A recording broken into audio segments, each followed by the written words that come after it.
berhasil kembali tempat kudus ini untuk memuji dan menyanyikan Dia setelah 6 hari. Tuhan melihara kita datang memuji dan menyanyikan.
raja Israel yang tidak pernah lelah. Kami mengamini firman-Mu Bapa. Firman-Mu berkata, aku melayangkan mataku ke gunung-gunung. Pada siapakah pertolonganku? Pertolonganku ialah dari Tuhan, Cipta langit dan bumi. Ia tidak akan pernah membiarkan kaki-Mu goyah. Mari kita naikkan pujian ini loh ya.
Bapak Ibu kami undang untuk bangkit berdiri, mari kita puji Dia. Nyanyian dan tarian bagi Dia. Ialah sumber kekuatan kita. Tidak ada kita inginkan di bumi selain Dia. Amin.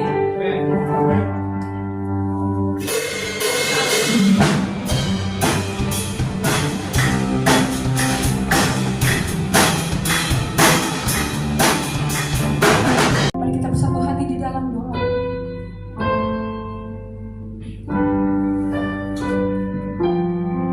Terima kasih Bapa. Terima kasih atas segala kebaikan dalam hidup kami. Kau penolong yang setia. Kau memelihara kehidupan kami, bahkan tidak sedetik pun Kau terlelap. Kami percaya semua karena kasih negeri untuk kami membantu.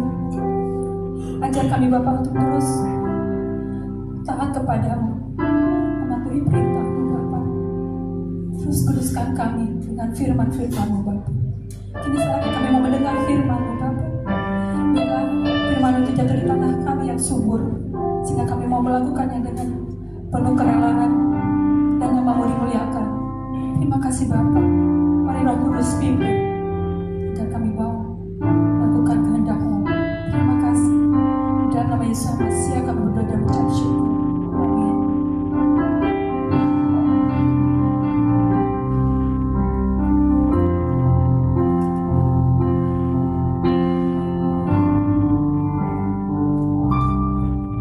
Jiwaku merindukan-Mu, ya Tuhan yang hidup. Jiwaku haus kepadamu, ya Tuhan yang hidup. Mari kita nyanyikan lagu kedua.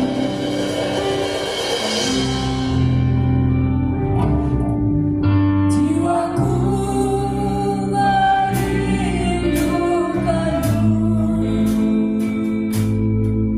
ya Tuhan yang hidup. Jiwaku haus kepadamu, ya Tuhan yang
Kami persilakan untuk memulai sidang.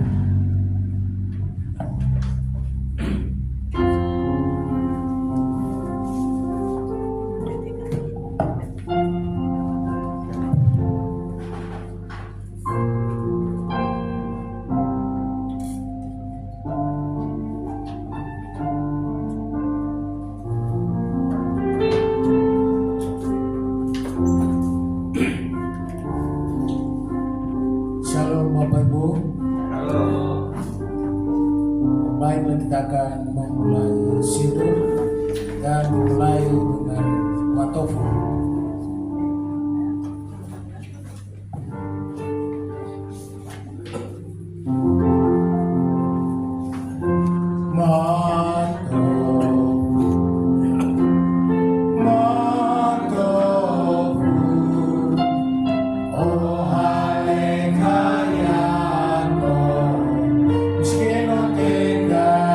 Israel, Mato.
dengan iringan kecapi.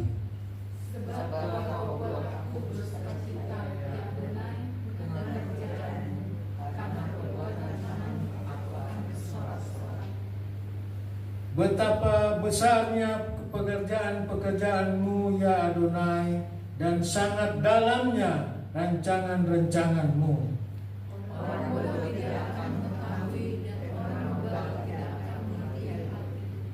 Apabila orang-orang fasik bertunas seperti tumbuh-tumbuhan dan orang-orang yang melakukan kejahatan berkembang, ialah supaya mereka dipunahkan untuk selama-lamanya.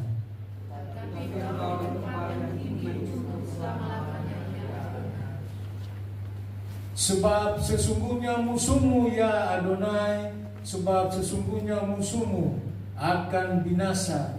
Semua orang yang melakukan kejahatan akan dicerai mereka.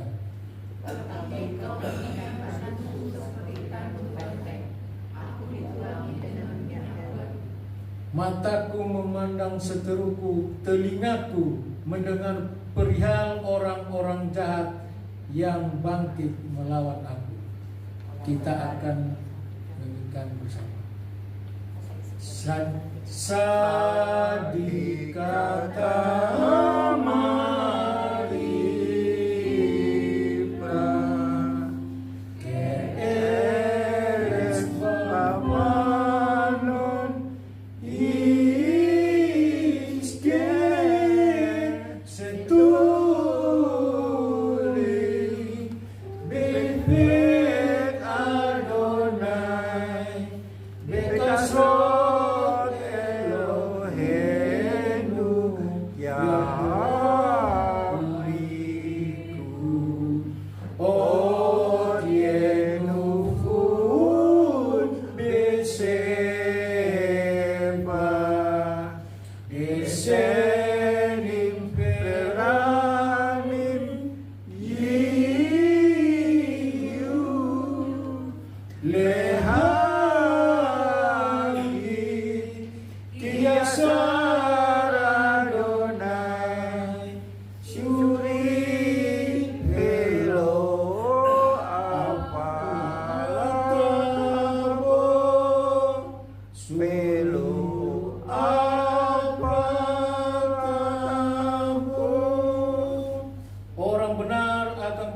seperti pohon korma, akan tumbuh subur seperti pohon aras Libanon.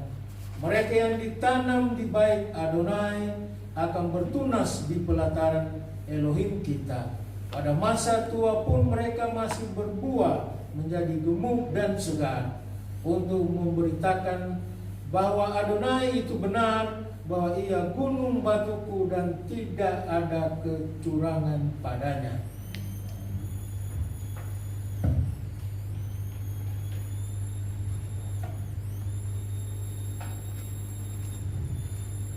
Silakan berdiri, kita menentukan parihu dan kita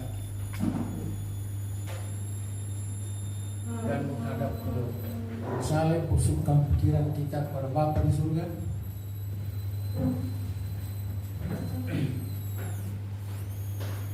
Parihu et Adonai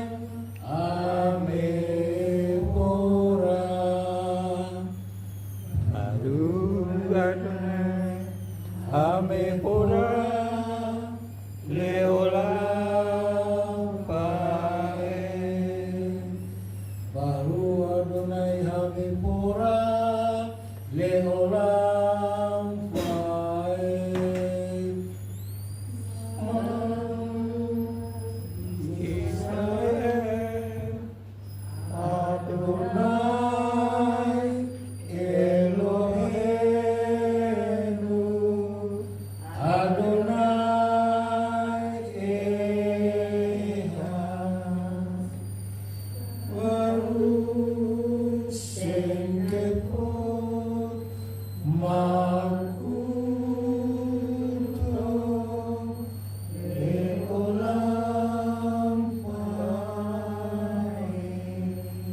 Dengarlah Israel, Adonai Elohim kita, Adonai Ehad. Berkatilah namanya, mulia kerajaannya untuk selama-lamanya. Behata. Behata en Adonai Eloheka Bekol lepaka, ubekol nasdeka, ubekol maudeka. Behayu habepari, haele, aserana putih, niksapeka, hayum alepakeka, besinatan levaneka, bedilatan bang, besiteka, bediteka, uleleka, badere, ustapeka, umeka, uskata, leot, raahapek, hayu, letotapot, beleneka, utaptam, amisyoreka, usisareka, lemaan, itiseru, leasir, en komisiotai, bayan kedosim, Elohim, Amin, Adonai, Elohim, Asher Hotikiem, Meyakim Salim, Leyohem, Elohim, Amin, Adonai, Elohim, Adonai, Elohim.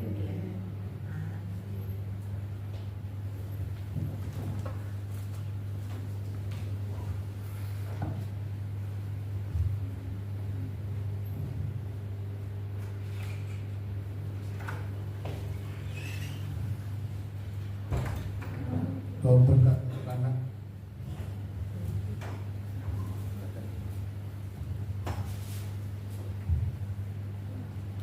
menyampaikan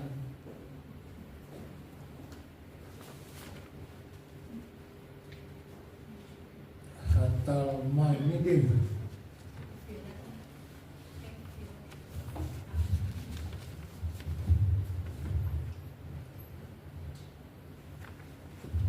Avenu seba samaim Ikanes meka Talpo malputeka Iase retsoneka Keba samaim Keen baarets Lehen ukenu te Hangalu Ayaw Flanu Akhatenu Kimo sesokin Gam anakmu Laknu Be ahler anu libe saron Kim in ham yang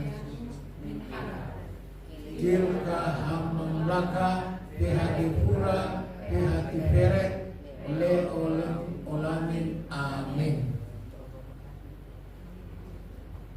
Bapak kami. Kita akan bacakan Torah.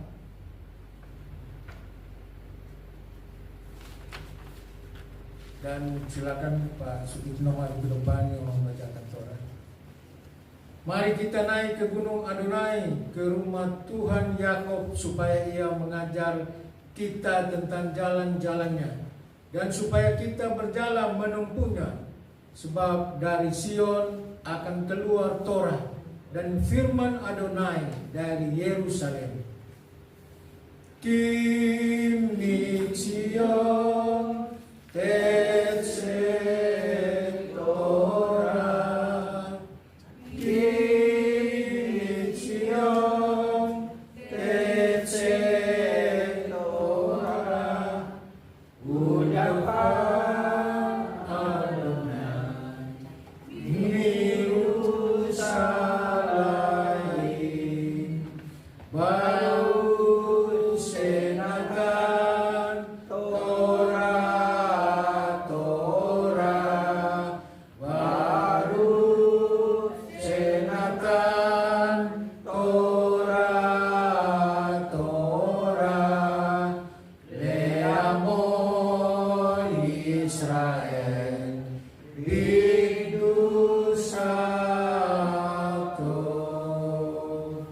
Dia memberkati leluhur kita Abraham, Ishak dan Yakub.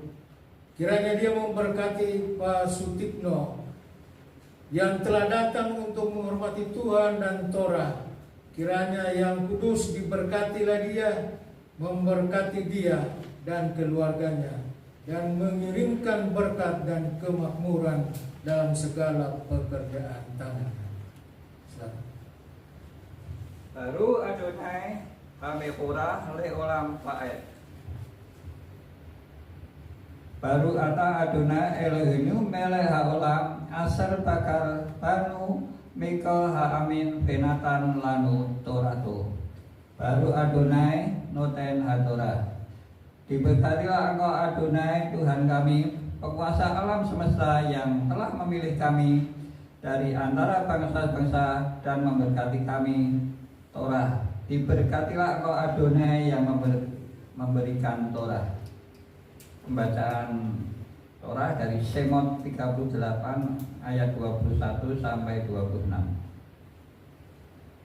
Ele pukede miskan ha idut aser pukat alpi Mose ahodat biyim beyat itafar ben Aharon ha kohen upe sal le'el ben Uri ben Kur lemate Yehuda asa et kol aser siwa Adonai et Mose peite Ahulia ben Asimasa lemate dan Karas Peko Sef Perokem Ben Kelet Upa Arkaman Upe Tolaat Hasani Upases Kol Hasahab Hiyasuf Lam Lakha Bekol Le Makat Hakodes Peyise Sehab Has Nafa Tesa Peisrim Kikar Usafa Meot Usam Losim Sekel Besekel Hakodes Peseh Pekude Haeda Meat Kikar Peelef Usap Meot Pekha Mesa Pesiim Sekel Besakel Hakodes Bekalaku Kolet Mekasit Sekel Besekel Hakodes Lekol Haoper Al Hakudim Miben Esrem Sana Pamala Leses Meot Elef Usaseh Alabin Bahames Meot Bahamesib. Keluaran 38 ayat 38 ayat 21 sampai 26. Inilah daftar biaya yang untuk mendirikan kemah suci, yakni kemah suci tempat hukum Elohim yang disusun atas perintah Mose untuk orang Lewi di bawah pimpinan Itamar anak Iman Harun. Besaleel bin Uri bin Hur dari suku Yehuda membuat segala yang diperintahkan Adonai kepada Musa, dan bersama-sama dengan dia turut Aholiab anak Ahisama dari suku Dan, seorang tukang dan ahli, seorang yang membuat tenunan yang berwarna-warna dari kain ungu tua dan kain ungu muda, kain kirmisi dan kain lenan halus. Segala emas yang dipakai untuk segala pekerjaan mendirikan tempat kudus itu, yakni emas dari persembahan unjukan, ada 29 talenta dan 730 sikal, ditimbang menurut sikal kudus. Perak persembahan mereka yang didaftarkan dari antara jemaah itu ada 100 talenta dan 1775 sikal, ditimbang menurut sikal kudus. Sabika seorang yaitu setengah sikal ditimbang menurut sikal kudus untuk setiap orang yang termasuk orang-orang yang terdaftar yang berumur 20 tahun ke atas, sejumlah 630.550 orang. Baru ada Adonai Eloheinu melek haolam asenatan lanu torat emet PKY olam natan betokenu. Baru ada Adonai notan hatorat. Diberkatilah Engkau Adonai Tuhan kami, Raja dunia, yang telah memberikan Taurat yang benar kepada kami, yang memberikan hidup kekal di dalam diri kami. Diberkatilah Engkau Adonai yang memberikan Taurat. Besot hatora asel asam Mose libnei bene Israel al pi Adonai yehat Mose. Dan inilah Torah yang diberikan kepada anak-anak Israel atas perintah Adonai melalui tangan Mose. Dan akan menyampaikan Torah nanti akan disampaikan Pak Ben sudah dalam perjalanan menuju ke tempat ini. Jadi kita menunggu sebentar. Mungkin kita akan puji-pujian dulu untuk kita puji-pujian. Terima kasih. Saksian. Iya. Saksian.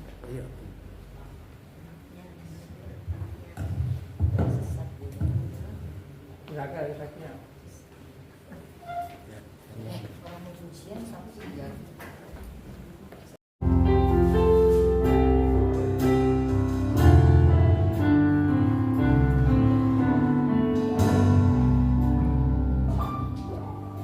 Jiwaku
ya Tuhan melakukan syabat. Saatnya tiba kami juga mendengar pengajaran-Mu ya Bapa. Kami mohon Roh Kudus menolong kami untuk belajar firman-Mu dan kami boleh dikuatkan, boleh terus dibawa kepada kehendak-Mu yang sempurna. Terima kasih Bapa, dan mohon pimpinan Roh Kudus dalam pembelajaran kami, dan kami bersyukur untuk Torah baru ata Adonai Rohinu min haolam asal keciano bimis kota versifano langsung bagi Frey Torah. Diberkatilah Engkau junjungan Tuhan kami Raja semesta alam yang memutuskan kami dengan perintah-perintah-Mu dan memerintahkan kami mempelajari kata-kata. Bersih Yesus Hamasiah. Amin. Ya, shalom Bapak Ibu, sahabat shalom. Ya, puji Tuhan, ini agak beda sedikit ya karena waktunya. Dan memang tadi saya berangkat jam 8 tapi baru sampai sekarang. Ini memang luar biasa karena trafiknya, tapi juga salah tadi saya pakai MBZ jadi turunnya kejauhan, jadi mesti muter lagi dan semuanya macet lah semuanya, sehingga akhirnya baru sampai hari ini. Tapi baik kita memanfaatkan waktu ya, manfaat waktu yang tersedia. Jadi kita sampai kepada parasa yang terakhir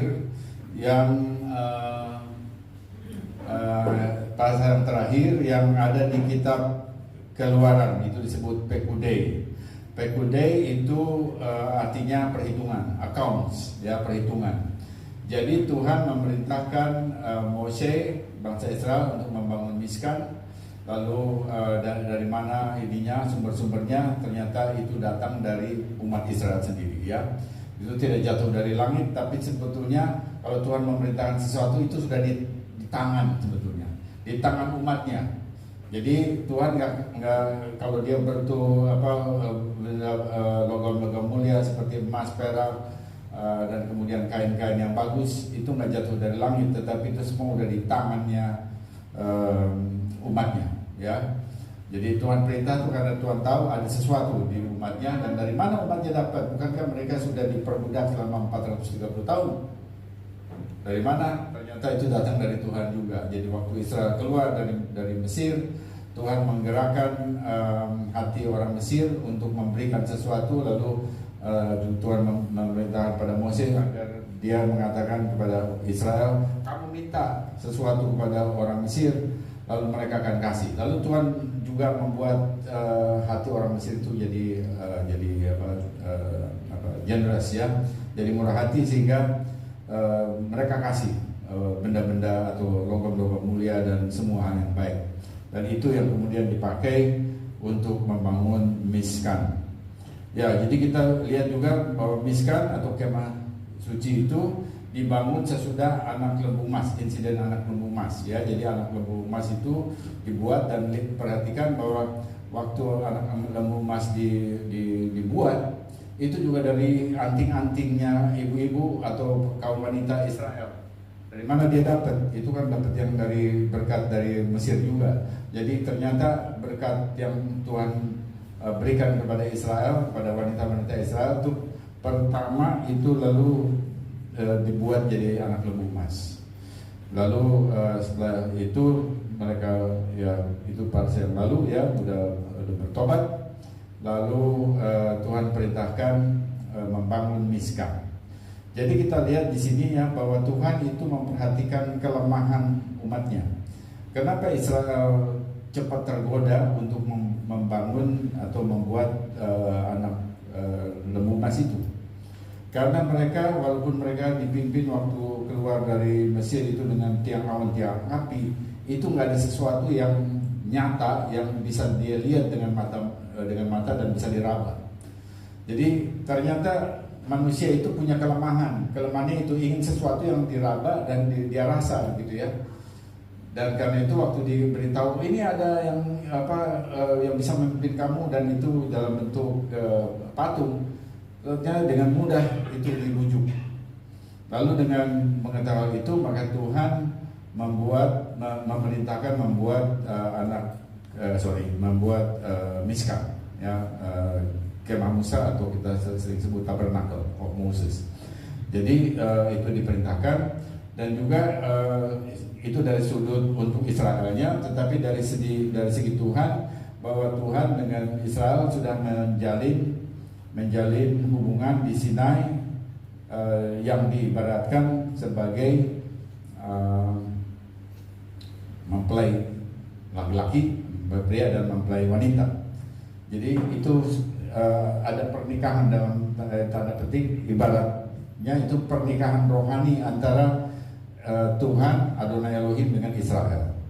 Nah, setelah itu ada hubungan kasih, karena itu lalu ada perintah kasihlah Tuhanmu, kasihlah sesama, ya, itu dari situ. Lalu perlu ada sesuatu yang membuat kedua mempelai itu tinggal bersama.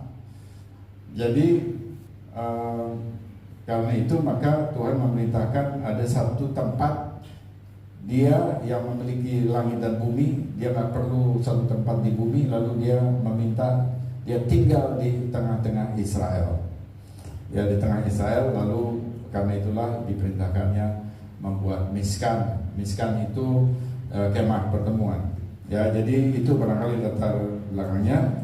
Dan kita sampai kepada parasat terakhir. Parasat terakhir, jadi semua yang tadi saya sampaikan itu udah ada di parasat sebelumnya. Sekarang kita udah sampai di parasat terakhir, dan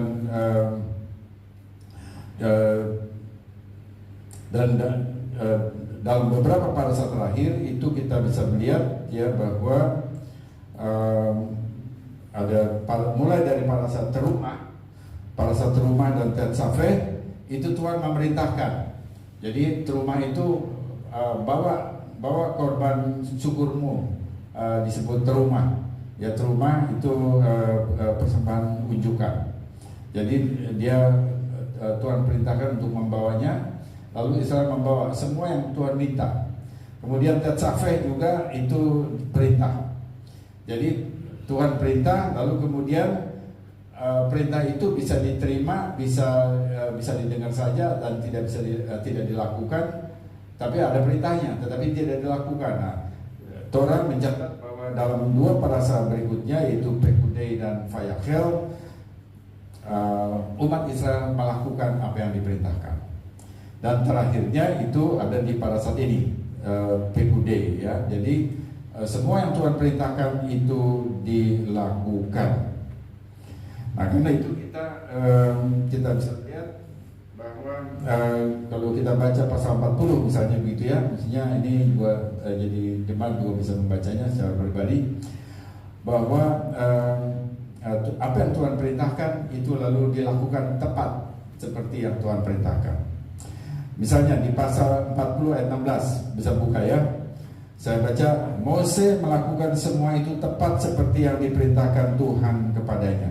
Demikianlah dilakukannya. Nah, kalau kita membaca seperti ini, maka ini bukan hanya untuk Mose. Kita juga harus begitu. Jadi apa yang Tuhan perintahkan juga kita lakukan, tepat seperti yang diperintahkan.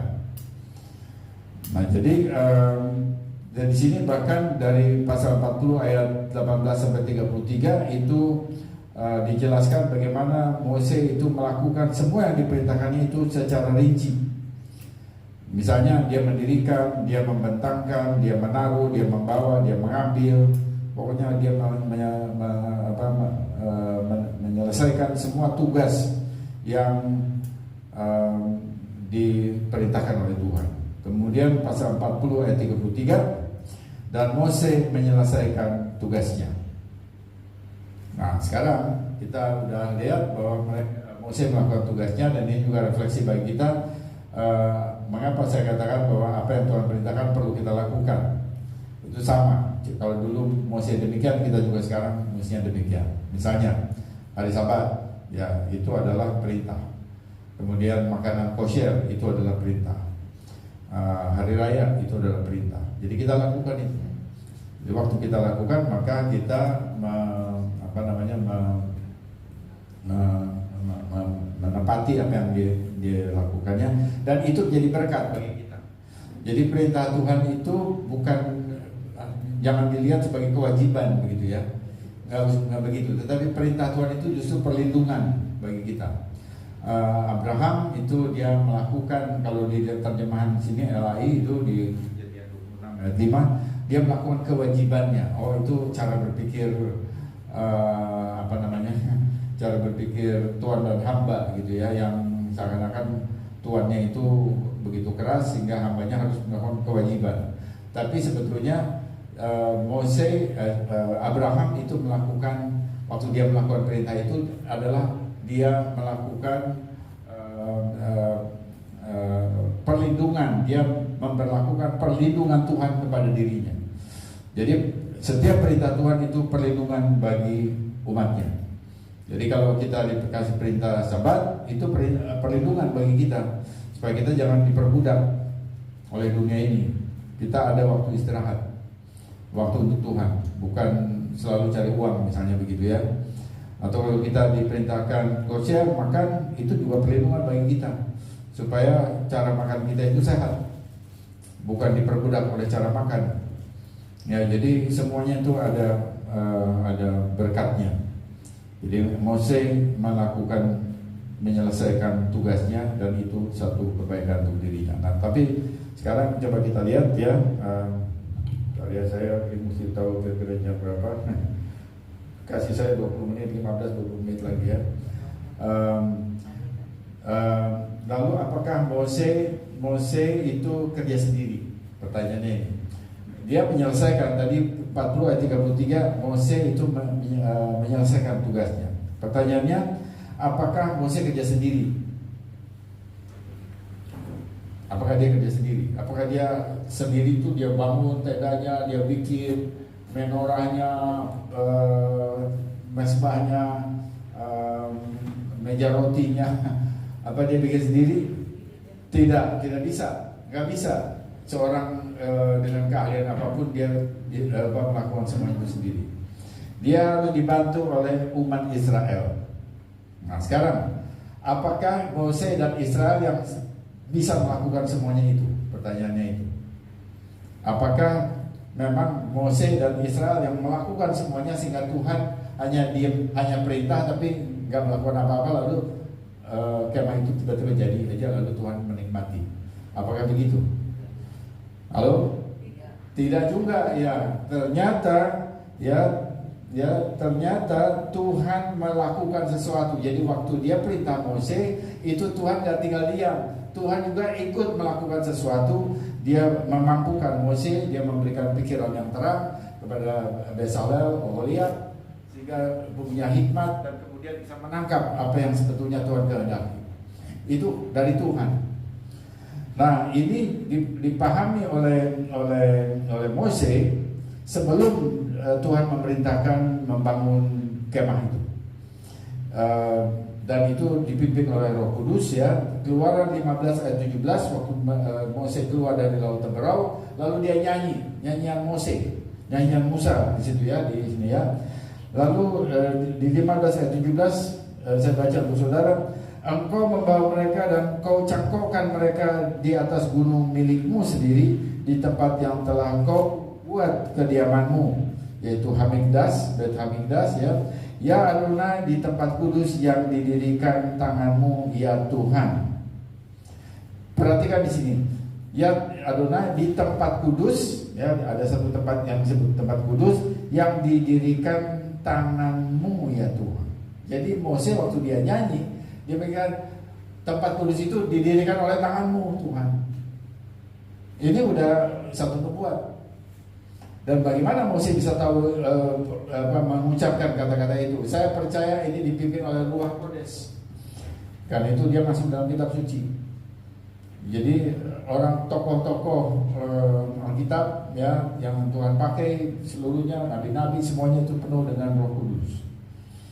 Karena kebanyakan itu ya kalau kita ada orang-orang yang dari latar belakang karismatik itu selalu mengatakan mulainya dari Kisah Rasul pasal 2, sebelumnya nggak ada. Enggak begitu. Semua rasul-rasul, semua nabi-nabi, semua tokoh-tokoh Alkitab, hakim-hakim itu yang melakukan apa yang Tuhan perintahkan, mereka lakukan itu dengan kekuatan dari Tuhan yang kita katakan bahwa itu adalah kekuatan Roh Kudus. Jadi waktu dia ucapkan nyanyian itu dan kemudian dicatat di kitab suci, maka itu adalah ilham dari Roh Kudus. Karena itu lalu Rasul Paulus mengatakan bahwa tidak ada satu kitab pun yang semua kitab yang baik untuk mengajar, untuk memperbaiki kelakuan, ya, itu semuanya dihembuskan oleh Roh Kudus. Theopneustos, ya, dalam bahasa Grekanya itu dihembus oleh Roh Kudus. Jadi kalau begitu, ini juga ayat ini juga demikian. Jadi kita bisa lihat bahwa Mose waktu dia ucapkan ini, dia dipimpin oleh Roh Kudus, dipenuhi oleh Roh Kudus, dan dia katakan tempat kudus itu, yaitu Hamikdas, itu didirikan oleh tanganmu, ya Tuhan. Nah, sekarang kita punya dua, ya, di dua ayat. Yang ayat ini 15-17 itu Tuhan yang mendirikannya. Tetapi di ayat yang lain tadi kita baca 40 ayat 33 itu dikatakan Mose menyelesaikan tugasnya. Sekarang pertanyaannya, mana yang benar? Karena ayat ini kalau dipahami secara parsial itu bisa seperti bertentangan. Mana yang benar kalau begitu? Halo, coba saya mau cek ini ya. Ada dua ayat yang sepertinya yang satu Mose menyelesaikan, yang satu lagi Tuhan tanganmu yang mendirikan. Mana yang betul? Halo? Tuhan memakai Mose. Dua-duanya benar, ya, siap, betul. Dua-duanya benar. Ayat itu semuanya dua-duanya benar, ya. Jadi bagaimana kita bisa memahami bahwa dua-duanya benar padahal dua ayat itu seperti bertabrakan. Bagaimana caranya? Cara berpikirnya yang harus diubah. Ya, perhatikan, cara berpikir kita yang berubah. Karena kalau orang berpikir Greek, seperti orang Yunani, berpikir linear seperti Yunani, dia bilang ini bertentangan, mesti satu benar yang satu salah. Tetapi orang Ibrani kami tahu, nggak apa-apa. Kalaupun ada dua ayat yang antagonistik, yang seperti berlawanan, maka dua-duanya bisa benar. Dan ini contohnya barangkali, ya. Jadi contohnya dua-duanya benar, bahwa Mose memang melakukan apa yang Tuhan perintahkan, tapi itu bukan dari kemampuannya sendiri. Tuhan memampukan dia sehingga itu pun pekerjaan Tuhan. Tuhan yang melakukannya. Bahkan kalau kita mau lihat tafsir para rabi itu bahkan juga ada yang mengatakan bahwa waktu itu didirikan memang Mose yang mendirikan, tapi kemudian sepertinya itu bisa berdiri sendiri, katanya. Tiang-tiangnya bisa berdiri sendiri. Nah, itu gaya para rabi menjelaskan itu, ya. Saya percaya bahwa bisa ada mujizat seperti itu, tetapi tentu saja ada orang-orang yang mendirikan tiang itu, tetapi semuanya itu dilakukan karena dipimpin oleh Roh Kudus, lalu semuanya jadi mudah karena Tuhan memampukan umatnya, ya. Nah, jadi Tuhan memampukan dia sehingga hasil kerjanya Mose itu sebenarnya juga merupakan hasil kerja Tuhan. Jadi dua-duanya. Nah, inilah yang kita lihat, ya, bahwa hal seperti ini dilihat oleh Rasul Paulus. Rasul Paulus itu bukan pendeta Kristen, tetapi adalah Rabi Judaism abad pertama. Dia muridnya dari Rabban Gamliel. Dia rabi dan dia tahu itu semua. Dia ngerti semua Torah. Lalu dia tulis, ya, pengertian itu dia tulis kepada jemaat Korintus dalam 2 Korintus 3:9. Dia bilang begini, karena kami adalah kawan sekerja Elohim. Kami adalah kawan sekerja Elohim. Jadi di sini dia menunjukkan bahwa Elohim waktu dia mau kerja, dia pakai umatnya. Dia pakai. Nah, dalam hal ini dia melihat bahwa Tuhan memakai Mose, tetapi juga Tuhan memakai dia. Karena itu dia katakan, karena kami adalah kawan sekerja Elohim. Nah, di sini Bapak Ibu, ya, kita juga lihat bagaimana Tuhan kalau dia ingin membangun sesuatu, maka dia pakai kita. Jadi semua pelayanan Sabat ini, ibadah Sabat ini perlu orang-orang yang bisa, yang mampu. Yang main musik bisa main, ada lagunya yang benar, chordnya yang betul, ya musiknya semua baik, terus yang nyanyinya juga nyanyinya melodinya benar, tidak fals gitu ya, tahu persis. Nah itu semuanya kita pikir, oh aku bisa karena aku yang melakukannya. Tapi saya ingin kasih tahu saudara bahwa waktu saudara mau melayani itu dan saudara mohon kepada Tuhan, maka Tuhan memampukan saudara dan saya. Jadi bukan cuma saudara itu sebetulnya. Sebenarnya Tuhan memampukan saudara dan saya. Sehingga nggak ada alasan, oh aku nggak bisa, aku pengen tapi nggak bisa. Ya udah karena aku nggak bisa lalu aku nggak berbuat apa-apa. Nggak begitu.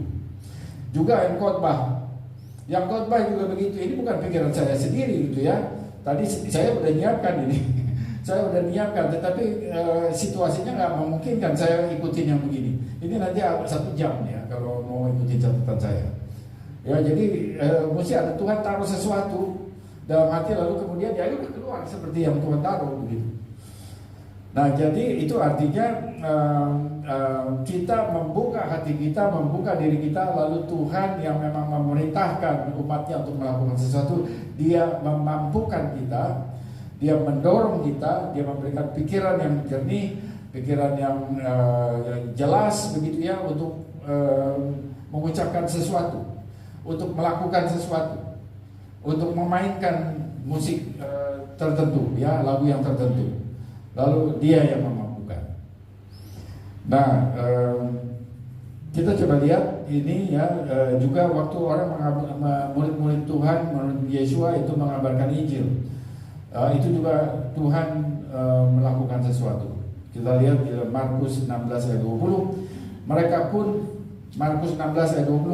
pun pergi memberitakan Injil ke segala penjuru dan Tuhan turut bekerja. Perhatikan, Tuhan tanda-tanda yang menyertainya. Ya, Tuhan turut bekerja dengan tanda-tanda yang menyertainya. Jadi waktu orang itu dihadapkan kepada kuasa gelap, lalu dia tangking dalam nama Mesias Yesua, itu bukan dianya, tapi Tuhan yang turut bekerja dalam segala sesuatu. Waktu ada orang sakit, lalu ada orang yang berdoa dalam nama Yesua Mesias dan sembuh, itu bukan kuasanya dia, tapi ada kuasanya Tuhan. Jadi Tuhan turut bekerja, meneguhkan firman-Nya. Jadi tetapi untuk yang seperti itu mesti ada orang yang mau melakukan gitu ya. Nah ini ketaatan seperti Mose. Mesti yang taat. Mesti ada orang-orang yang taat, lalu melalui ketaatan itu kuasa Tuhan itu dinyatakan, anugerah Tuhan dinyatakan. Jadi mesti ada orang yang mau. Tapi kalau misalnya dia bilang aku nggak bisa ini, nggak bisa itu, lalu udah diam aja. Waktu saudara diam saja, kuasa Tuhan nggak bisa mengalir dalam hidup saudara. Karena kuasa Tuhan itu seperti angin, ya. Kuasa Roh Kudus itu ruah bahasa Ibrani-nya itu sama dengan perkataan untuk angin, wind, angin. Jadi angin itu nggak pernah bisa diem. Kalau namanya angin itu pasti mesti bergerak ya. Karena itu kalau kita mau ada kuasa Ruah Kodes dalam diri kita mesti melakukan sesuatu. Ada amin? Amin. Melakukan sesuatu untuk Tuhan, entah ya memang untuk persiapan, kita mesti kasih waktu untuk persiapan. Sama seperti Mose, dia mesti mempersiapkan, dia mempersiapkannya melakukan segala sesuatu yang Tuhan perintahkan. Ya, jadi kita bisa lihat bahwa waktu orang itu membuka hatinya kepada Tuhan dan mau taat kepada yang Tuhan perintahkan dengan melakukan perintahnya, maka Ruah Kodes itu akan hadir dalam dirinya dan melakukan perkara-perkara yang besar. Amin ya. Jadi kita di sini kita percaya bahwa kalau kita semua ya, walaupun jumlahnya kita katakan dibanding sama gereja-gereja besar itu belum banyak, tapi waktu setiap kita itu melakukan sesuatu dan kemudian Ruah Kodes mengurapi sehingga apa yang kita lakukan itu menjadi berkat bagi banyak orang, maka ini luar biasa. Ada sesuatu yang dahsyat yang terjadi ya di dalam Keilah El-Hai. Ya kita di lingkungan mesianik di Indonesia ya, kita akan lihat ada sesuatu hal yang luar biasa dan itu akan terus bergulir untuk kemuliaan nama Tuhan. Nah kemudian kita lihat ya bahwa Tuhan itu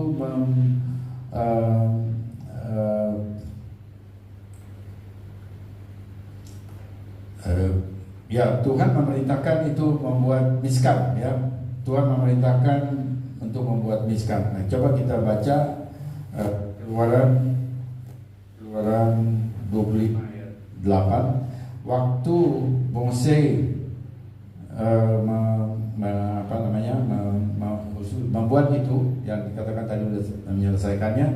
Lalu apa tujuannya? Mengapa Mose membuat miskan atau kemah suci itu? Coba kita baca di dalam Keluaran 25 ayat 8, ya. Dan mereka harus membuat tempat kudus mikdas bagiku, supaya aku akan diam di tengah-tengah mereka. Jadi kita lihat di sini bahwa Tuhan itu membuat tempat yang kudus bagi dia. Untuk apa? Supaya dia diam di tengah-tengah mereka. Itu pakai perkataan betokam. Coba saudara sebut betokam. Betokam, ya. Jadi itu artinya diam di dalam mereka sebetulnya. Tetapi diterjemahkan juga baik, boleh aja dikatakan diam di tengah-tengah mereka. Nah, di sini saya ingin share sedikit singkat aja waktunya, ya, bahwa Tuhan itu ternyata menguduskan sesuatu. Di dalam ayat ini kita lihat bahwa Tuhan menguduskan satu tempat, karena dia mengatakan ada tempat kudus. Bahasa Ibrani-nya mikdas. Coba sudah sebut mikdas. Mikdas, ya. Biar kita sebut begitu supaya kosakata bahasa Ibrani kita nambah, ya, sedikit-sedikit nambah gitu. Jadi tempat kudus itu mikdas. Jadi Tuhan menguduskan tempat. Tempat itu space, ya. Tetapi ini bukan yang pertama Tuhan menguduskan sesuatu. Jadi yang pertama yang dikuduskan oleh Tuhan adalah waktu. Yang pertama Tuhan kuduskan itu waktu. Kemudian setelah waktu itu umat. Baru yang kemudian setelah umat itu tempat atau space. Nah, coba kita lihat ini, bisa catat kalau ada yang mau catat, ya. Bagaimana Tuhan mulai menguduskan waktu itu di dalam Kejadian 2 ayat 3, ya. Lalu Elohim memberkati hari ketujuh itu, Yom HaShevi'i, dan menguduskannya. Lalu Tuhan memberkati hari ketujuh itu dan menguduskannya. Jadi Tuhan menguduskan waktu. Nah, ini dia, kita lagi ada kumpul saat ini di waktu yang dikuduskan oleh Tuhan. Jadi bukan kita yang pertama menguduskan waktu ini, adalah Tuhan. Dia bahkan kemudian dia memerintahkan itu, ya, kuduskanlah hari Sabat. Itu di Keluaran 20. Tetapi dia mulai menguduskan itu di Kejadian 2 ayat 3. Nah, jadi waktu yang dikuduskan. Kemudian kita baca di Mazmur 23 ayat 3, 6 hari lamanya boleh dilakukan pekerjaan, daripada hari yang ketujuh haruslah ada Sabat, hari perhentian penuh, yakni hari pertemuan kudus. Janganlah kamu melakukan pekerjaan, itulah Sabat bagi Adonai di tempat kediaman. Jadi Tuhan menguduskan waktu, ya. Nah, ini artinya kita mesti berhitung dengan waktu. Jangan pikir ini kan waktuku. Tuhan kan kasih waktu kepada kita semuanya, satu hari 24 jam, dan ini waktuku. Lalu 7 kali 24 jam satu minggu, ini waktuku. Tapi Tuhan bilang satu hari dikuduskan untuk dia. Dikuduskan, ya. Nah, satu hari itu hari Sabat, ya. Hari Sabat itu 24 jam. Ya, hari yang lain 24 jam, itu satu minggu itu 7 hari. Kira-kira berapa persen? Berapa persen waktu yang Tuhan kuduskan? Berapa persen? 1 dibagi 7 kali 100%. 18-an. 18% katanya, ya. Ya, lebih. Mestinya kurang, ya. 1/7 kali 18 kali, ya, atau 17, ya, kira-kira begitu. Artinya 1/17 waktu yang kita punya itu dikuduskan untuk Tuhan. Jadi ada 1/7 itu kita berikan untuk Tuhan. Artinya kita nikmati, tapi dinikmatinya adalah untuk melakukan perintah Tuhan. Ya, sementara kalau kita mau lihat bahwa Tuhan juga itu memerintahkan perpuluhan itu dari apa yang kita, dari berkat yang Tuhan berikan kepada kita itu 1/10. Lalu waktu itu 1/7. Mana yang lebih banyak waktu yang harus diberikan perpuluhan berkat atau berkat materi atau waktu yang Tuhan kuduskan? 1/10 itu lebih besar atau lebih kecil daripada 1/7? Lebih kecil, jadi lebih banyak waktu yang Tuhan minta. Lebih banyak waktu yang Tuhan bilang itu dikuduskan untukku. Ya, jadi saudara perhatikan, jangan pelit waktu sama Tuhan. Ada amin nggak? Ya, jangan pelit waktu sama Tuhan, kasih waktunya. Kasih waktunya untuk berdoa, kasih waktunya untuk juga baca Alkitab. Ya, dan Tuhan akan tuntut saudara. Tuhan menuntut saudara dan saya waktu kita baca Alkitab. Ya, kalau kita dalam keadaan yang penuh perjuangan, tantangan, coba baca Mazmur supaya ada penghiburan. Itu Tuhan kasih penghiburan, kekuatan kepada kita. Nah, di sana juga ada kitab Amsal, itu dikasih hikmat, ada hikmat-hikmat yang Tuhan taruh di ininya ya. Jadi itu semuanya memerlukan waktu. Oke, itu yang pertama. Yang kedua adalah umat. Itu di dalam Keluaran 19 ayat 6, kamu akan menjadi bagiku kerajaan imam, bangsa yang kudus. Nah, itu bangsa yang kudus itu Goy Kados. Coba sebut Goy Kados. Goy itu bangsa, ya, Kados itu kudus. Jadi Goy Kados itu bangsa yang kudus. Jadi kalau kita lihat ini bahwa umat Tuhan itu umat yang kudus. Dan ayat ini adalah Torah. Yang pertama sekali Tuhan mengatakan bahwa umatnya itu Tuhan menjadikan umatnya itu umat yang kudus. Itu yang pertama ditulis dalam Torah. Kemudian ini dikutip dalam Wahyu 1 ayat 6. Yang kita baca, semua bangsa-bangsa pada baca. Kemudian 1 Petrus 2 ayat 9, para bangsa-bangsa baca. Dan waktu mereka baca, dipikir, oh kita nih bangsa yang kudus. Oh enggak, tetap ini walaupun dikutip di Wahyu 1 ayat 6 dan 1 Petrus 2 ayat 9, itu tetap mengacunya kepada Keluaran 19 ayat 6. Yang pertama dikuduskan itu adalah bangsa Israel, bukan gereja, bukan. Saya bilang bangsa Israel. Tetapi kemudian waktu bangsa-bangsa percaya kepada Yesus Masias, maka bangsa-bangsa juga dikuduskan. Tetapi dalam kerangka yang sudah ada pada Israel, sehingga bangsa-bangsa itu ditambahkan kepada Israel. Ya, kita disebut gereja dan oke, nggak ada masalah. Tapi gereja yang pertama, perhatikan ya, bahwa gereja yang pertama itu juga ada di lingkungan Israel, bukan bangsa-bangsa. Kisah Rasul pasal 2 itu ada di lingkungan Judaism abad pertama. Tapi kemudian waktu orang gereja bangsa-bangsa, khususnya orang Pentakosta dan karismatik baca, oh kalau begitu ini kita, katanya gitu ya. Ini kita bangsa-bangsa. Oh, tidak, itu kalau kita baca dengan konteksnya, dengan budaya, dengan sejarah, maka itu adalah Israel. Kisah Rasul pasal 2 itu masih di lingkungan Israel. Sementara Kisah Rasul pasal 10 baru keluar dari Israel kepada umat atau bangsa Greko-Roman, yaitu Cornelius, ya, Cornelius. Oke, Cornelius mungkin bisa dengar itu ya. Kemarin kita udah buat podcast yang pertama, saudara dengar di sana. Cornelius itu siapa ya? Saudara bisa dengar, semua jemaat bisa dengar itu. Nggak bisa saya di sini, tapi jadi waktu lama. Nah, jadi Tuhan itu menguduskan space, tempat ibadah, ya, tempat ibadah. Di saat waktu yang di pertamanya itu adalah Miskan, kemah pertemuan. Tetapi juga tempat ibadah di sini juga, ya, yang seperti ini kita juga mesti jaga. Ini juga kudus. Bagaimana kita menjaga kekudusan? Artinya kudus itu apa artinya? Jangan punya arti terlalu mistik begitu ya. Oh, di sini angker gitu ya, mesti ada angkernya. Kalau masuk sini bulu kuduknya berdiri, oh itu kudus. Oh enggak, bukan itu maksudnya yang dibilang Alkitab. Kudus itu artinya terpisah. Terpisah. bahwa tempat yang sekarang kita pakai ini terpisah dari yang sana.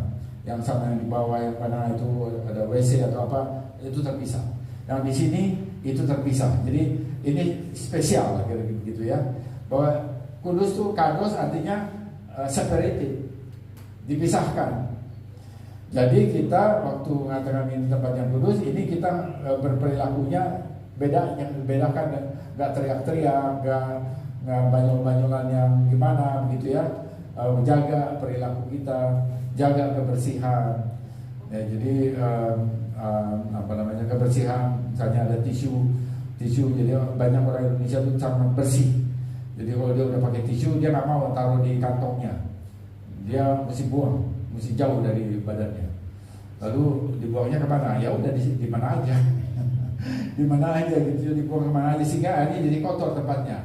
Sehingga juga sering terjadi gereja katanya tempat yang kudus, tapi begitu umat yang kudus itu bubar, ibadah juga kudus, waktu begitu umat yang bubar, tempat itu jadi banyak sampahnya.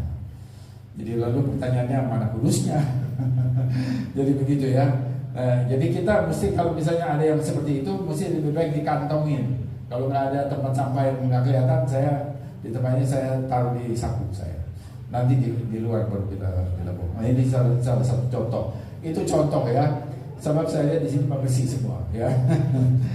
Oke, yang satu lagi yang terakhir, baru yang ketiga itu ya, yang ketiga itu adalah space, tempat, ruang spasial. Ruang spasial seperti ini. Tadi bangsa ya, itu bangsa kan. Ini ruang spasial sekarang ini. Tempat kudus itu udah itu Keluaran 25 ayat 8, tempat kudus, mikdas, dan supaya aku diam di tengah-tengah mereka. Itu pakai perkataan betokam. Jadi perkataan betokam itu kalau kita lihat itu bisa ada ininya, ada dua kata ya, ada B, ada tokam. Nah, B-nya itu in, dalam, tokamnya mereka. Jadi kita juga bisa diterjemahkan di tengah-tengah mereka, boleh, gak ada masalah, karena memang kemah miskan itu ditaruh di tengah-tengah perkemahan Israel, itu nggak salah. Tetapi bahasa Ibrani itu mempunyai dimensi. Yang kalau dikatakan dalam mereka, itu artinya ini umat, lalu Tuhan tinggal di dalam mereka, di dalam dirinya umatnya. Jadi perkataan Betokham juga berarti bahwa Tuhan ingin diam di dalam hati dari umatnya. Itu ada di sini, di dalam ayat ini, dalam Keluaran 25 ayat 8. Itu ada di sana dalam bahasa Ibrani. Kalau di dalam bahasa Indonesia nggak bisa muncul, karena diterjemahkan sebagai di tengah-tengah mereka. Ya mereka yaitu Israel, ya di tengah-tengah perkemahan. Tapi ini juga bisa di dalam kita, di dalam diri kita. Nah, Rabi Shaul, Rabi Shaul Paulus itu dia orang Ibrani, dia bukan pendeta Kristen, saya ingin katakan. Jadi Bapak Ibu kalau misalnya dengan Paulus bilang begini, tafsir begini, bilang lalu nggak cocok sama apa yang kita pahami, yang kita lihat bahwa seakan-akan Paulus itu jadi membatalkan Torah dan sebagainya, bilang sama dia, Paulus itu bukan pendeta Kristen, Paulus itu rabi, jadi dia nggak mungkin membatalkan Torah. Nggak mungkin dia menyingkirkan pengajaran Torah, nggak mungkin, karena dia itu rabi, bukan pendeta Kristen. Kalau pendeta Kristen suka begitu, ya pendeta Kristen yang begitu, bukan rabi. Nah, karena itu maka kita bisa lihat ya, dia menulis di dalam, bentar ya, 1 Korintus 3 ayat 16. Dia bilang begini, ya 1 Korintus 3 ayat 16, tidak tahukah kamu bahwa kamu adalah bait Elohim, bahwa roh Elohim diam di dalam kamu. Itu betul kamu. Roh Elohim diam di dalam kamu. Artinya roh Tuhan itu diam di dalam kita. Itu betul kamu. Itu yang Tuhan bilang kepada orang Israel. Jadi waktu Paulus menulis 1 Korintus 3:16 dan kemudian bahwa Christ in me, ya, dia juga mengatakan bahwa Mesias ada di dalamku, harapan bagi kemuliaan, the hope of glory, harapan kemuliaan.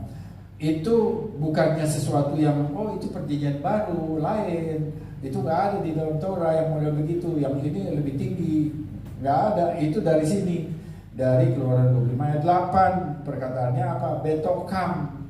Betokam itu Tuhan ingin diam di dalam setiap pribadi dari umat Israel. Itu betokam. Ya, jadi itu dimensinya bahasa Ibrani. Jadi itu, dan itu sah walaupun LAI-nya menerjemahkan demikian. Ya. Oke, jadi saya kira itu yang kita bisa lihat. Oke, ini udah ini ya. Oke, sekarang jadi ada 3 tadi ya. Jadi ingat bahwa Tuhan menguduskan waktu, Tuhan menguduskan umat, kita jadi umat yang kudus, dan Tuhan juga menguduskan ruang ibadah, ya, ruang ibadah. Kemudian Tuhan menguduskan kita. Tapi selalu banyak orang percaya Kristen atau Mesianik, kami orang berdosa. Lalu gimana ini? Tuhan bilang umat yang kudus. Kalau saudara lihat surat Korintus, pendahuluannya surat Paulus itu dia tunjukkan kepada orang-orang kudus di kota Korintus. Tapi ternyata waktu kita baca 1 Korintus itu ya, maka di situ juga ada dosa di dalam jemaat. Lalu gimana ini? Katanya kudus, tapi kok ada dosa di dalam jemaat? Nah, di situ kita bisa melihat bahwa sifat dari kita sebagai komunitas yang dipisahkan dari komunitas yang lain itu disebut kudus. Tadi saya katakan bahwa kudus itu artinya dipisahkan. Kita adalah komunitas umat yang kudus. Tetapi bisa saja anggota dari umat yang kudus itu melakukan pelanggaran. Itu bisa. Tetapi tidak berarti bahwa semua umatnya jadi tidak kudus. Bukan begitu artinya. Tetap kita adalah umat yang kudus, tapi walaupun ada 1 atau 2 anggota yang melakukan pelanggaran. Nah, sekarang bagaimana supaya umat atau komunitas itu tetap dipertahankan kekudusannya? Kalau ada satu atau 2 melakukan pelanggaran terhadap firman Tuhan. Halo? Ya, 2 orang itu atau semuanya juga harus lihat firman Tuhan bahwa kalau dia melakukan pelanggaran, dia bisa mendapatkan pengampunan dengan pengakuan dosa. Jadi dia lakukan itu dan kemudian dia dikuduskan, jadi seluruh umatnya itu kudus, gitu ya. Jadi bukan kalau begitu dipecat aja gitu ya. Memang ada prosedur begitu sih ada ya.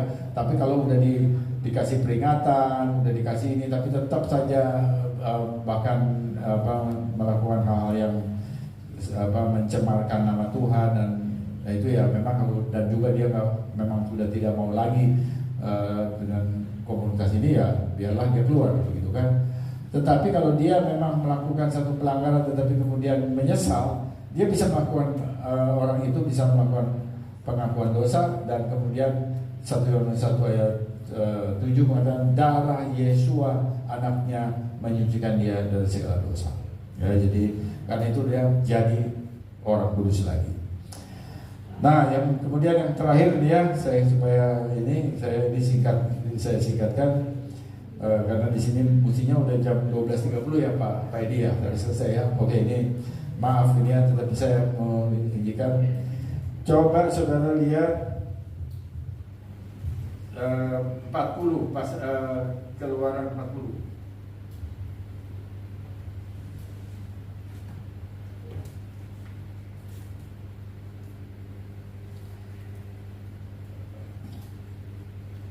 Keluaran 40 ayat 34. Saya baca untuk saudara. Lalu awan itu menutupi kemah pertemuan dan kemuliaan Adonai memenuhi kemah suci, sehingga Mose tidak dapat memasuki kemah pertemuan sebab awan itu hinggap di tengah kemah itu dan kemuliaan Adonai memenuhi kemah suci. Nah, saudara lihat di sini ya bahwa waktu Mose dia taat melakukan semua yang diperintahkan persis tepat ya. Tadi sudah kita baca ayatnya bahwa Mose melakukannya semua tugasnya itu dengan tepat. Maka waktu umat Tuhan melakukan perintah Tuhan dengan tepat, maka waktu itu selesai, maka Tuhan yang memerintahkan itu lalu dia turun, dia memenuhi kemah pertemuan, dia mengurapi, dia memenuhi pekerjaannya itu dengan kemuliaannya. Lalu kita lihat di tadi yang kita baca di ayat 34. Jadi kemah itu selesai, lalu mau apa? Ternyata kemuliaan Tuhan turun ke atasnya. Dan di sini dikatakan kemuliaan itu memenuhi kemah suci. Memenuhi kemah suci. Lalu bagaimana kita bisa melihat bahwa dia memenuhi kemah suci? Di sini kita bisa melihat lagi ayat ini luar biasa ya. Jadi sehingga ya Mose tidak dapat memasuki kemah pertemuan. Jadi kemuliaan Tuhan itu memenuhi ruangan yang ada dalam kemah suci sampai Mose nggak bisa masuk ke dalam sana. Aneh ya, kan Tuhan itu roh. Kenapa kalau Mose masuk, kan Tuhan roh kan bisa dia masuk, tapi roh Tuhan yang ada di situ. Tapi di sini kita lihat tidak bisa. Tidak bisa. Jadi seakan-akan hadirat Tuhan itu begitu kuat sehingga dia nggak bisa tembus, nggak bisa masuk ke sana. Sepertinya ada kekuatan yang menahan dia sehingga dia nggak bisa masuk. Seakan-akan di dalam kemah itu ada benda padat begitu ya, padahal nggak ada. Seakan-akan padat sehingga dia mau masuk, dia tertawa keluar. Jadi itu luar biasa ya. Lalu pertanyaannya begini, loh kenapa bukankah Mose itu udah capek, udah membuat itu berapa bulan, dia kasih waktunya, barangkali juga kurang tidur, mungkin begitu. Sekarang udah selesai, dia mau masuk aja ke kemah pertemuan, nggak bisa. Oh begitu ya Tuhan? Bukankah Tuhan mestinya menghargai dong? Mose kan udah capek, kenapa mau masuk aja nggak bisa? Nah di sini kita mesti tahu bahwa kemah yang dibuat itu punya tujuan. Ya punya tujuan untuk Tuhan. Jadi waktu Tuhan melihat itu semua sudah sesuai dengan perintahkan, maka Tuhan memenuhi kemah itu dengan kemuliaannya dan hanya Tuhan yang dimuliakan.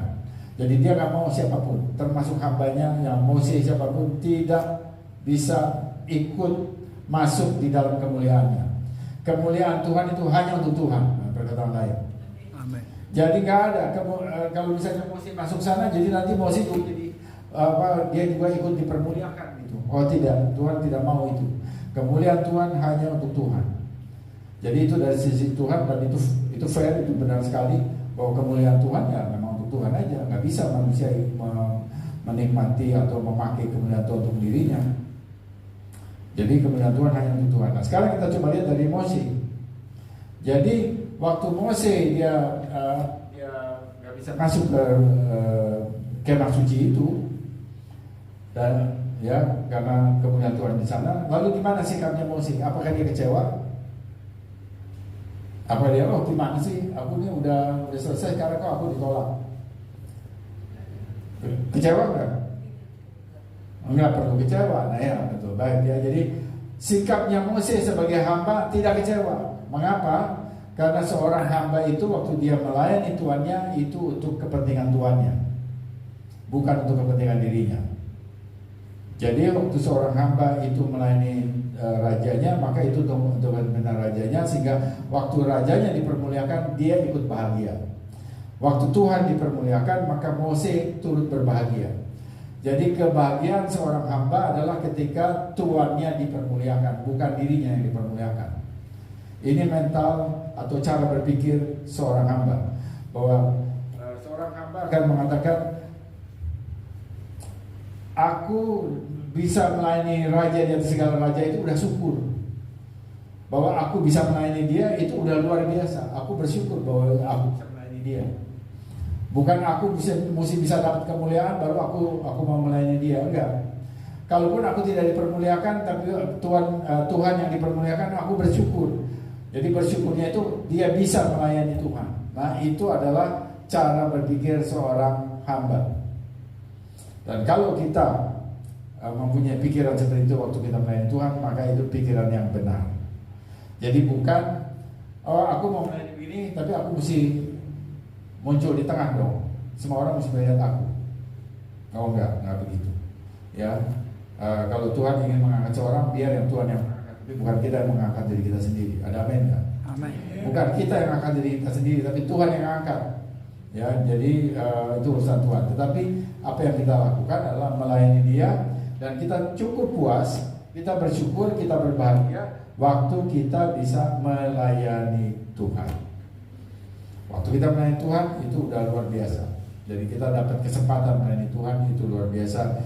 Mulai mungkin jadi kasar, mungkin jadi pengkhotbah, mungkin jadi pemain musik, persembahan, apapun dalam pengurusan jemaat, kita bersyukur untuk itu karena kita sudah menjadi bagian dari umat Tuhan yang melayani Raja di atas segala raja. Ya, jadi kita belajar dari Mose ya. Jadi bahwa dia setelah melakukan semua hal itu, dia tidak bisa masuk ke kemah itu karena memang kemah itu hanya untuk Tuhan yang dipermuliakan. Sementara dia dapat bagiannya adalah dia sudah melayani Tuhan.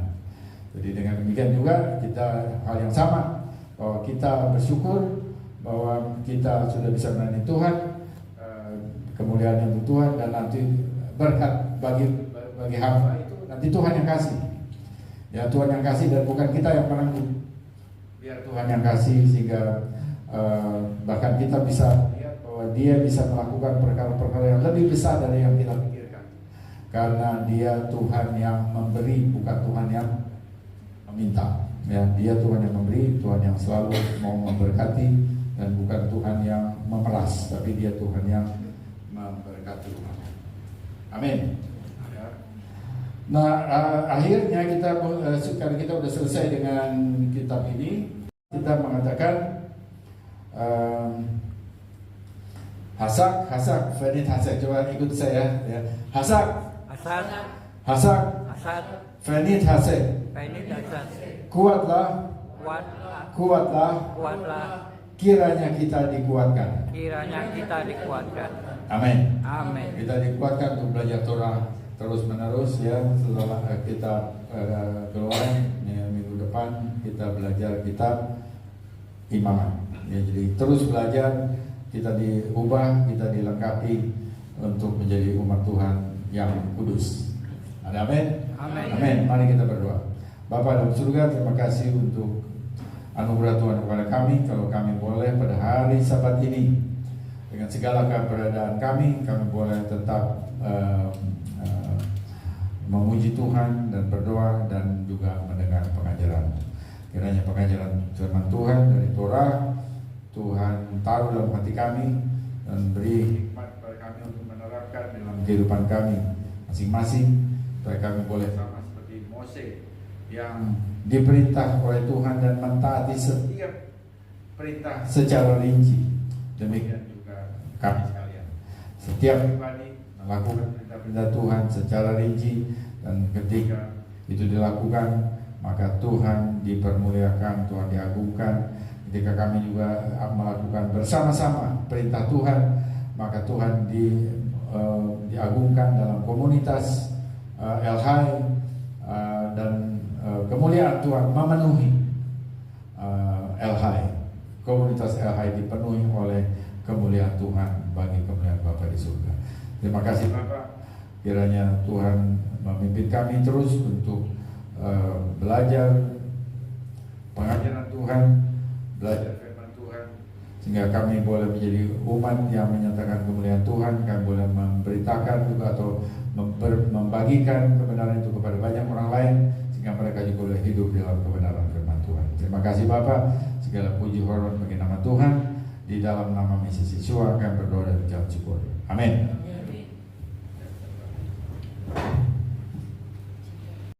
Segala puji hormat bagi nama Bapa Surgawi. Terima kasih ya Tuhan untuk anugerah Tuhan kepada kami sekalian.